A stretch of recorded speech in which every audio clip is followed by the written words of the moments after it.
ಆಕಾಶವಾಣಿ ಧಾರವಾಡ. ಶ್ರೋತೃ ಬಾಂಧವರಿಗೆ ವೈದ್ಯರ ದಿನದ ಶುಭಾಶಯ ಕೋರುವವರು ಸುಶ್ರುತ ಬಹುತಜ್ಞರ ಆಸ್ಪತ್ರೆ ಹಾಗೂ ಸಂಶೋಧನಾ ಕೇಂದ್ರ, ಪಿಬಿ ರಸ್ತೆ, ವಿದ್ಯಾನಗರ, ಹುಬ್ಬಳ್ಳಿ. ಹೆಚ್ಚಿನ ಮಾಹಿತಿಗಾಗಿ ಸಂಪರ್ಕಿಸಿ 0836237860 ಅಥವಾ 9449864820.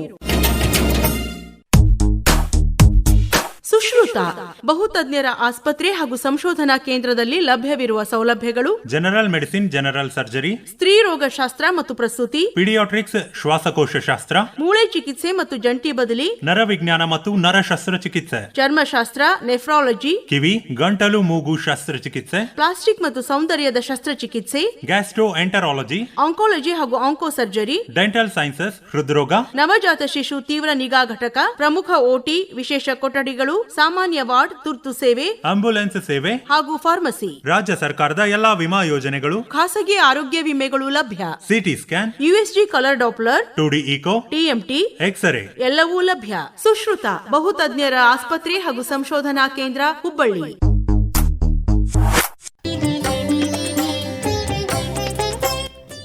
ಜೀವನ ಶೈಲಿ ತೊಂದರೆಗಳು ಹಾಗೂ ಪರಿಹಾರ ಈ ಬಗ್ಗೆ ಹುಬ್ಬಳ್ಳಿ ವಿದ್ಯಾನಗರದಲ್ಲಿರುವ ಸುಶ್ರುತ ಮಲ್ಟಿಸ್ಪೆಷಾಲಿಟಿ ಆಸ್ಪತ್ರೆಯ ನಿರ್ದೇಶಕರು physician doctor Raghavendra N Belagaonkar ಅವರೊಂದಿಗೆ ಸಂದರ್ಶಕರು ಶರಣಬಸವ ಎಸ್ ಚೋಳೀನ್.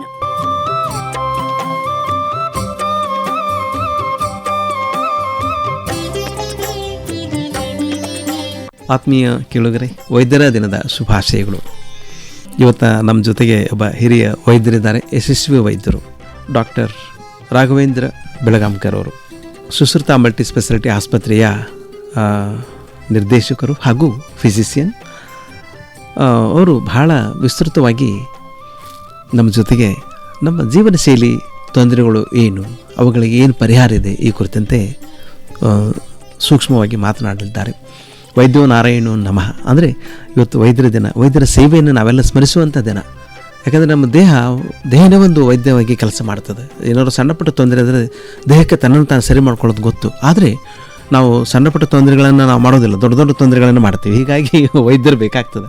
ಅದಕ್ಕೆ ವೈದ್ಯರು ನಮ್ಮನ್ನು ರಕ್ಷಣೆ ಮಾಡೋರಿದ್ದಾರೆ.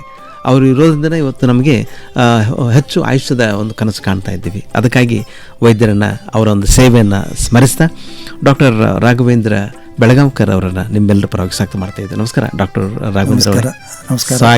ಸ್ವಾಗತ. ಕರೆದಿದ್ದಕ್ಕೆ ಧನ್ಯವಾದಗಳು. ಡಾಕ್ಟ್ರೇ, ಈ ಒಂದು ಸಂದರ್ಭದೊಳಗೆ ನಮ್ಮ ಜೀವನ ಶೈಲಿ ಹೆಂಗದ ಅಂತ ಹೇಳ್ತೀರಾ?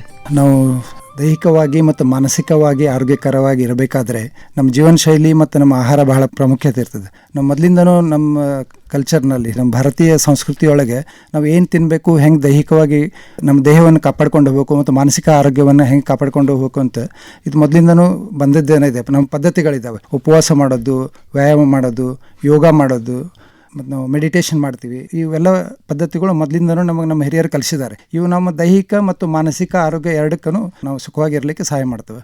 ಈಗ ಮುಖ್ಯವಾಗಿ ಹೇಳಬೇಕಂದ್ರೆ ನಮಗೆ ನಾನ್ ಕಮ್ಯುನಿಕೇಬಲ್ ಡಿಸೀಸಸ್ ಅಂತೀವಿ. ಅಂದರೆ ಈಗ ನಾವು ಕಮ್ಯುನಿಕೇಬಲ್ ಡಿಸೀಸ್ ಅಂದರೆ ಇನ್ಫೆಕ್ಷನ್, ಮಲೇರಿಯಾ ಬರೋದಾಗಲಿ ಇವೆಲ್ಲ ಬರೇ ಇರ್ತವೆ. ಅದನ್ನು ಬಿಟ್ಟು ನಾನ್ ಕಮ್ಯುನಿಕೇಬಲ್ ಡಿಸೀಸಸ್ ಅಂದರೆ BP, ಶುಗರು, ರಕ್ತದ ಒತ್ತಡ, ಸಕ್ಕರೆ ಕಾಯಿಲೆ ಮತ್ತು ಹೃದಯ ರೋಗಗಳು, ಕೊಲೆಸ್ಟ್ರಾಲ್ ಹೆಚ್ಚಾಗೋದು, ಇವೆಲ್ಲ ನಾನ್ ಕಮ್ಯುನಿಕೇಬಲ್ ಡಿಸೀಸು. ನಾನ್ ಕಮ್ಯುನಿಕೇಬಲ್ ಒಬ್ಬರಿಂದ ಒಬ್ಬರಿಗೆ ಬರೋದಿಲ್ಲ.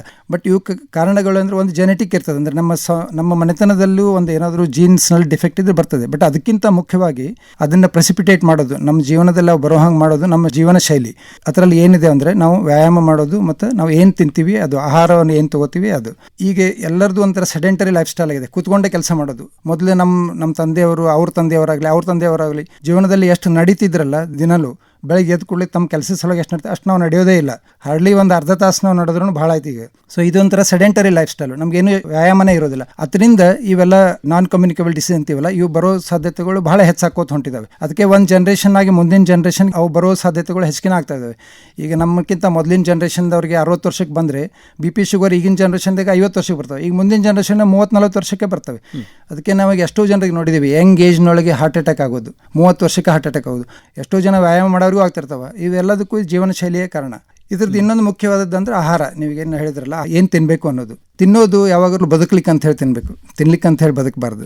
ನಾವು ತಿನ್ನೋದು ನಮ್ಮ ಜೀವನ ಅಂದರೆ ಹೊಟ್ಟೆ ತುಂಬ ತಿನ್ನೋದು ಅಂತ ಒಂದು ಶಬ್ದ ಇದೆ. ನಿಜವಾಗ್ಲೂ ಹೊಟ್ಟೆ ತುಂಬ ದಿನಾಲು ತಿನ್ನಬಾರ್ದು. ನಮ್ಮ ಹೊಟ್ಟೆ ಖಾಲಿ ಇರಬೇಕು ಯಾವಾಗಲೂ. ಫಿಸಿಯಾಲಜಿ ಪ್ರಕಾರ ಅಂದರೆ ನಾವು ಕಲ್ತಿದ್ರ ಪ್ರಕಾರ 75% ಹೊಟ್ಟೆ ಯಾವಾಗಲೂ ಖಾಲಿ ಇರಬೇಕು. ಸೊ 25% ಅಷ್ಟೇ ತುಂಬಿದ್ರು. ನೀವು ಊಟ ಮಾಡಿದಾಗ 75% ತುಂಬ್ತೀರಿ, 25% ಖಾಲಿ ಇರಬೇಕು. ಪೂರಾ ಹೊಟ್ಟೆ ತುಂಬುವಷ್ಟು ತಿನ್ನಬಾರ್ದು ಯಾವಾಗಲೂ. ಅದು ತಿಂದರೆ ನೀವು ಅದಕ್ಕೆ ಭಾಳ ಊಟ ಮಾಡಿದ್ರೆ ನಿದ್ದೆ ಬರ್ತದೆ. That is really toxic. ಅದು ಊಟ ಮಾಡಿದ ಕೂಡಲೇ next 1-2 hours it's A toxic state. ಅವಾಗ ಶುಗರ್ ಹೆಚ್ಚಾಗಿದ್ದು ಪ್ರಾಬ್ಲಮ್ ಆಗ್ತವೆ. ಸೊ ಅದಕ್ಕೆ ನಮ್ದು ಪೂರಾ ಹೊಟ್ಟೆ ತುಂಬುವಂಗೆ ತಿನ್ನಬಾರ್ದು. ನಿಜವಾಗ್ಲು ನಮ್ಮ ಬದುಕಲಿಕ್ಕೆ ಎಷ್ಟು ಬೇಕೋ ಅಷ್ಟೇ ತಿನ್ನಬೇಕು. ಮತ್ತು ಉಪವಾಸ ಮಾಡೋದು ಇನ್ನೊಂದು ಇಂಪಾರ್ಟೆಂಟ್. ಅಂದರೆ 2 ಊಟದ ನಡುವೆ ಖಾಲಿ ಟೈಮ್ ಬಿಡೋದು, ಎಷ್ಟು ಟೈಮ್ ಬಿಡಬೇಕು ಅಂತ ಹೇಳಿ. ಈಗ ನಾವು ಮೊದಲಿನವ್ರು ಹೇಳ್ತಿದ್ರು 1 ಹೊತ್ತು ನಾವು ಯೋಗಿ ಅಂಥೇಳಿ, 2 ಹೊತ್ತು ನಾವು ಭೋಗಿ, 3 ಹೊತ್ತು ನಾವು ರೋಗಿ ಅಂತ ಒಂದು ಗಾದೆ ಇದೆ. ಹಾಗೆ ನಿಜವಾಗ್ಲೂ ನಾವು ದೈಹಿಕವಾಗಿ ಮಾನಸಿಕವಾಗಿ ಆರೋಗ್ಯಕರ ಇರಬೇಕಾದ್ರೆ ಕಡಿಮೆ ತಿಂದಷ್ಟು ನಾವು ಆರೋಗ್ಯಕರವಾಗಿಯೇ ಇರ್ತೀವಿ. ಅದಕ್ಕೆ ಉಪವಾಸ ಮಾಡೋ ಪದ್ಧತಿ ಮೊದಲಿನಿಂದಲೂ ನಮ್ಮ ಬಂದಿದೆ. ರಾತ್ರಿ ಹೊತ್ತು ತಿನ್ನೋದನ್ನು ಭಾಳ ಕಡಿಮೆ ಮಾಡಬೇಕು. ಸೊ ಮುಂಜಾನೆ ನಾವು ಉಪಹಾರ ಮಾಡ್ತೀವಿ, ಮಧ್ಯಾಹ್ನದ ಊಟ ಮಾಡ್ತೀವಿ, ರಾತ್ರಿ ಕಡಿಮೆ ಊಟ ಮಾಡಬೇಕು. ಇದ್ರ ನಡುಕ್ಕೆ ತಿನ್ನೋದೇನು ಎಲ್ಲರಿಗೂ ಒಂಥರ ಹ್ಯಾಬಿಟ್ ಆಗಿರ್ತಿಲ್ಲ, ಅದನ್ನ ನಿಜವಾಗ್ಲೂ ಬಿಡಬೇಕು. ಅದನ್ನು ನಾವು ಎಷ್ಟು ಹೊತ್ತು ಉಪವಾಸ ಇರ್ತೀವಲ್ರಿ 2 ಊಟದ ನಡುಕ್ಕೆ, ಅದು ನಮ್ಮ ದೇಹವನ್ನು ಆರೋಗ್ಯಕರವಾಗಿ ಇಡಲಿಕ್ಕೆ, ನಮಗೆ ಬೊಜ್ಜು ಬರದಂಗೆ ರಕ್ಷಿಸಲಿಕ್ಕೆ ಹೆಲ್ಪ್ ಮಾಡ್ತದೆ. ಖಂಡಿತ. ಡಾಕ್ಟರ್ ರಾಘವೇಂದ್ರ ಅವರೇ, ನಿಮ್ಮ ಒಂದು ಮನಸ್ಥಿತಿ ಚಲೋ ಇರ್ಬೇಕಂದ್ರೆ ಮಿತವಾಗಿ ಮಾತನಾಡಿ, ನಿಮ್ಮ ದೇಹ ಚಲೋ ಇರ್ಬೇಕಂದ್ರೆ ಮಿತವಾಗಿ ಆಹಾರ ಸೇವನೆ ಮಾಡಿ. ಎಂಥ ಮಾತು.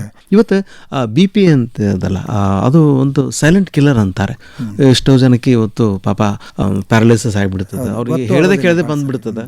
ಅದಕ್ಕೆ ಗೊತ್ತಾಗೋದಿಲ್ಲ ರೀ. BP ಹೆಚ್ಚಾಗಿರೋದು ನಮ್ಮ ಗಮನಕ್ಕೆ ಬರೋದಿಲ್ಲ. ಅದನ್ನು ವೈದ್ಯರೇ ಕಂಡುಹಿಡಿದು ಹೇಳಬೇಕು. ಹೀಗಾಗಿ ಈ BP ಆಪತ್ತು ಯಾರ್ಯಾರನ್ನ ಕಾದಿದೆ, ಹೇಗೆ ಅವರು ತಜ್ಞ ವೈದ್ಯರ ಹತ್ರ ಹೋಗಿ ತಮ್ಮನ್ನು ತಾವು ರಕ್ಷಣೆ ಮಾಡ್ಕೊಳ್ಬೇಕು ಅಂತ ಹೇಳ್ತೀರಾ? ಅಲ್ಲ, ನಾವು ಕೆಳಗಡೆ ಕೂತ್ಕೊಳ್ಳೋದನ್ನ ಬಿಟ್ಟಿದ್ದೀವಿ ಅವರಿಗೆ.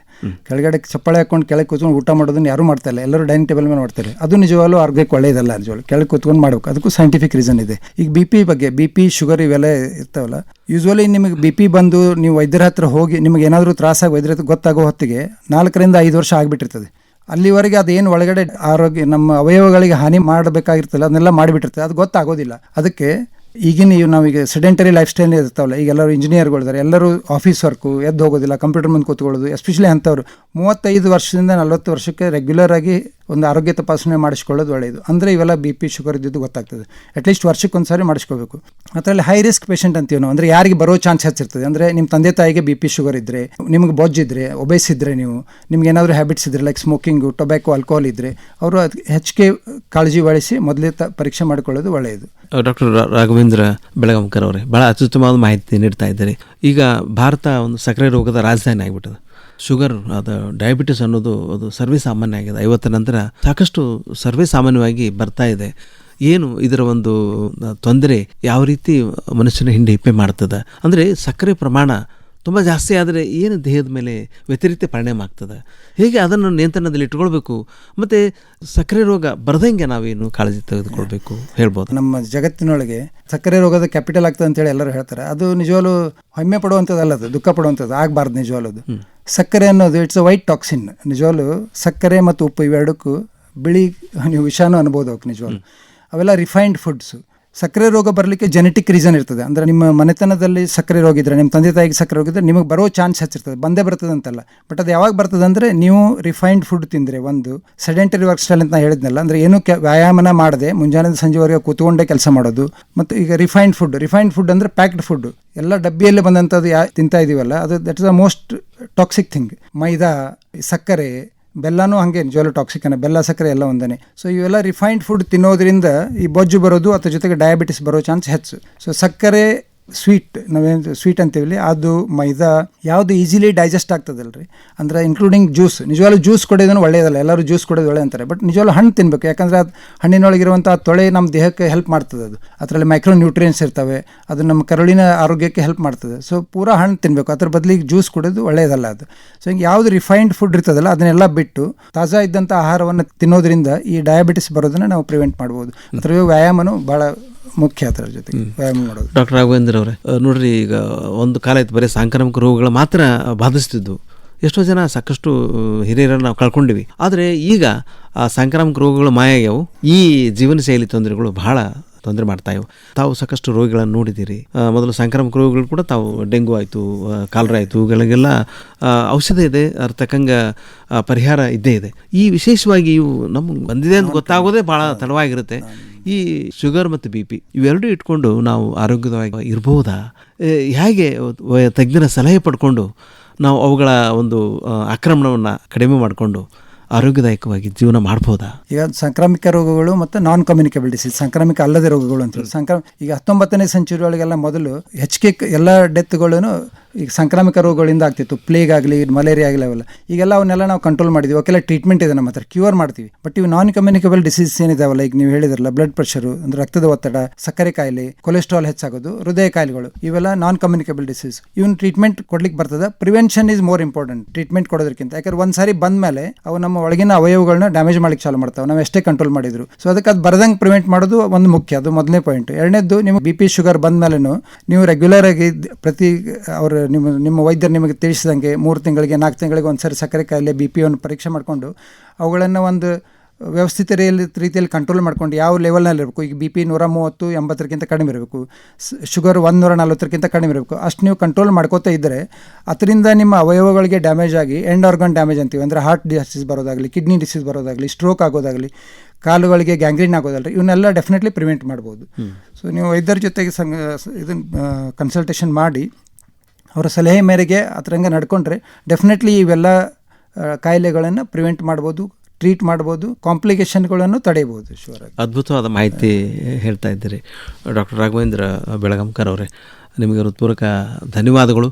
ತಾವು ಸುಶ್ರುತ ಆಸ್ಪತ್ರೆಯ ನಿರ್ದೇಶಕರು, ನಿಮ್ಮ ಸ್ನೇಹಿತರು ಒಡಗೂಡಿ 15 ಸ್ನೇಹಿತರು ನಿರ್ದೇಶಕರು ಒಡಗೂಡಿ ಇಷ್ಟು ತುಂಬ ಅದ್ಭುತವಾದ ಆಸ್ಪತ್ರೆಯನ್ನು ಕಟ್ಟಿದ್ದೀರಿ. ಎಲ್ಲ ರೀತಿಯ ಒಂದು ವ್ಯವಸ್ಥೆ ಇದೆ.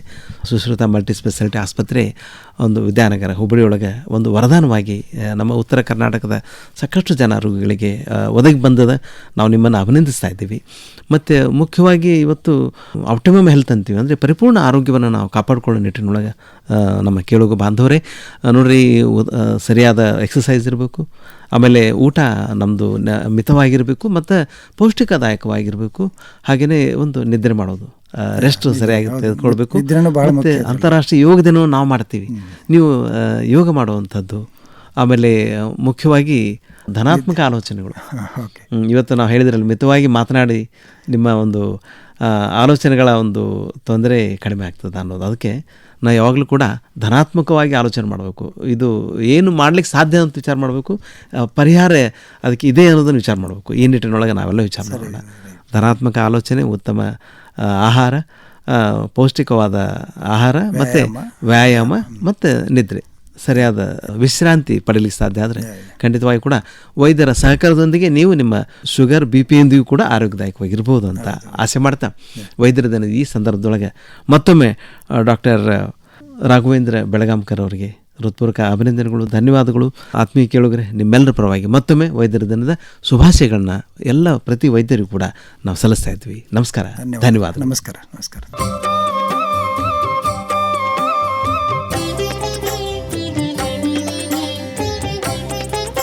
ಜೀವನ ಶೈಲಿಯ ತೊಂದರೆಗಳು ಹಾಗೂ ಪರಿಹಾರ ಈ ಬಗ್ಗೆ ಇದುವರೆಗೆ ಹುಬ್ಬಳ್ಳಿಯ ವಿದ್ಯಾನಗರದಲ್ಲಿರುವ ಸುಶ್ರುತ ಮಲ್ಟಿಸ್ಪೆಷಾಲಿಟಿ ಆಸ್ಪತ್ರೆಯ ನಿರ್ದೇಶಕರು ಫಿಜಿಷಿಯನ್ ಡಾಕ್ಟರ್ ರಾಘವೇಂದ್ರ ಎನ್ ಬೆಳಗಾಂಕರ್ ಅವರೊಂದಿಗೆ ಇದುವರೆಗೆ ಸಂದರ್ಶನ ಕೇಳಿದಿರಿ. ಸಂದರ್ಶಿಸಿದವರು ಶರಣಬಸವ ಎಸ್ ಚೋಳೀನ್.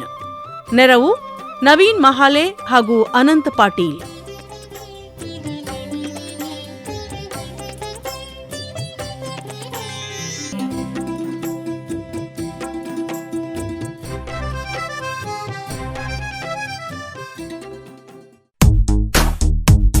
ಸುಶ್ರುತ ಬಹುತಜ್ಞರ ಆಸ್ಪತ್ರೆ ಹಾಗೂ ಸಂಶೋಧನಾ ಕೇಂದ್ರದಲ್ಲಿ ಲಭ್ಯವಿರುವ ಸೌಲಭ್ಯಗಳು: ಜನರಲ್ ಮೆಡಿಸಿನ್, ಜನರಲ್ ಸರ್ಜರಿ, ಸ್ತ್ರೀ ರೋಗಶಾಸ್ತ್ರ ಮತ್ತು ಪ್ರಸೂತಿ, ಪೀಡಿಯಾಟ್ರಿಕ್ಸ್, ಶ್ವಾಸಕೋಶ ಶಾಸ್ತ್ರ, ಮೂಳೆ ಚಿಕಿತ್ಸೆ ಮತ್ತು ಜಂಟಿ ಬದಲಿ, ನರವಿಜ್ಞಾನ ಮತ್ತು ನರ ಶಸ್ತ್ರಚಿಕಿತ್ಸೆ, ಚರ್ಮಶಾಸ್ತ್ರ, ನೆಫ್ರಾಲಜಿ, ಕಿವಿ, ಗಂಟಲು ಮೂಗು ಶಸ್ತ್ರಚಿಕಿತ್ಸೆ, ಪ್ಲಾಸ್ಟಿಕ್ ಮತ್ತು ಸೌಂದರ್ಯದ ಶಸ್ತ್ರಚಿಕಿತ್ಸೆ, ಗ್ಯಾಸ್ಟ್ರೋ ಎಂಟರಾಲಜಿ, ಆಂಕಾಲಜಿ ಹಾಗೂ ಆಂಕೋ ಸರ್ಜರಿ, ಡೆಂಟಲ್ ಸೈನ್ಸಸ್, ಹೃದ್ರೋಗ, ನವಜಾತ ಶಿಶು ತೀವ್ರ ನಿಗಾ ಘಟಕ, ಪ್ರಮುಖ OT, ವಿಶೇಷ ಕೊಠಡಿಗಳು, ಸಾಮಾನ್ಯ ವಾರ್ಡ್, ತುರ್ತು ಸೇವೆ, ಆಂಬ್ಯುಲೆನ್ಸ್ ಸೇವೆ ಹಾಗೂ ಫಾರ್ಮಸಿ. ರಾಜ್ಯ ಸರ್ಕಾರದ ಎಲ್ಲಾ ವಿಮಾ ಯೋಜನೆಗಳು, ಖಾಸಗಿ ಆರೋಗ್ಯ ವಿಮೆಗಳು ಲಭ್ಯ. CT scan, USG colour Doppler, 2D echo, TMT, x ray ಎಲ್ಲವೂ ಲಭ್ಯ. ಸುಶ್ರುತ ಬಹುತಜ್ಞರ ಆಸ್ಪತ್ರೆ ಹಾಗೂ ಸಂಶೋಧನಾ ಕೇಂದ್ರ, ಹುಬ್ಬಳ್ಳಿ.